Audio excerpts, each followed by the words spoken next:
So they've pushed the purse bid for the Tyson Fury-Dillian Whyte fight back again. This is not surprising, of course, because as Eddie Hearn has been saying in multiple interviews, how can you have a purse bid when the split is yet to be determined? Obviously, the WBC made a ruling on the split, but Dillian Whyte doesn't agree with it. Eddie Hearn doesn't agree with it. And that's what at least part of the arbitration is about. The legal action that's taking place behind the scenes between Dillian Whyte and the WBC is trying to get that split increased to something closer to 45%.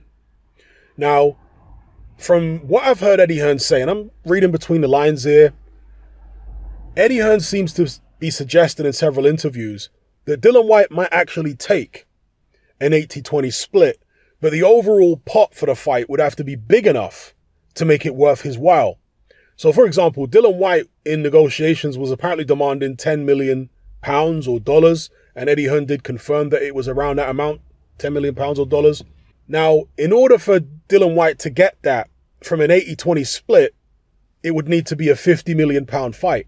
So 40 million going to Tyson Fury and 10 million going to Dillian Whyte. The issue is, who's going to put up that kind of money? If it goes to purse bids, I mean, what kind of players would be involved? Obviously, you're going to have Bob Arum Top Rank bidding. You'll have Eddie Hearn bidding. Will there be some outside entity bidding? Triller? I mean, I'm not sure what's going on with them, but they've made some crazy bids in the past. Would there be some bids from certain countries?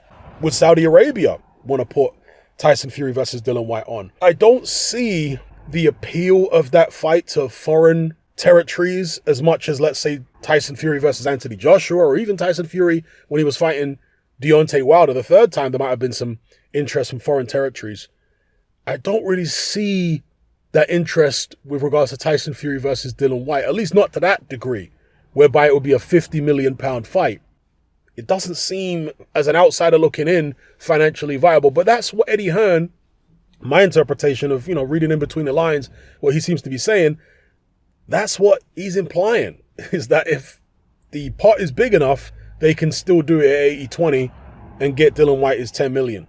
So, I don't know. Let's see what happens. I think sooner or later, if this arbitration is not resolved, let's say within the next month tops, Dillian Whyte is going to have to bite the bullet and take the 20%. And I know there's other people out there saying it, but what are you going to do? Keep dragging this out and dragging this out and dragging this out? For how long? For an indefinite period? We know that legal cases, if you've got enough money, I mean, they can drag on for years. So how long does Dillian Whyte... Maybe he's trying to play that game where he thinks his pockets are deeper than the WBC's and that they'll give in, right? Because some people do use this tactic in legal cases where they're just trying to get you to expend all your resources. They're trying to get you to empty your pockets so that in the end, they don't have to get a ruling. You'll just capitulate and give them what they want anyway because you can't afford to keep fighting them in court. So is that what Dillian Whyte's trying? I suspect that the WBC have got much deeper pockets than, let's say, the British Boxing Board of Control, who Frank Warren sued many years ago. I think it will be a lot more complicated trying to sue the WBC. I think they get a lot more money than the British. I could be wrong, but my impression is that they're doing a lot better for themselves than the British Boxing Board of Control. So you let me know what you guys think in the comments below.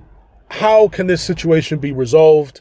Will Dillian Whyte get more than 20%? And if he doesn't manage to resolve this situation within the next month, do you think he should continue pursuing this legally? And thereby Tyson Fury's going to fight somebody else in the meantime? Or do you think, like me, that Dillian Whyte should probably just bite the bullet and take the 20%? Let me know what you guys think in the comments below.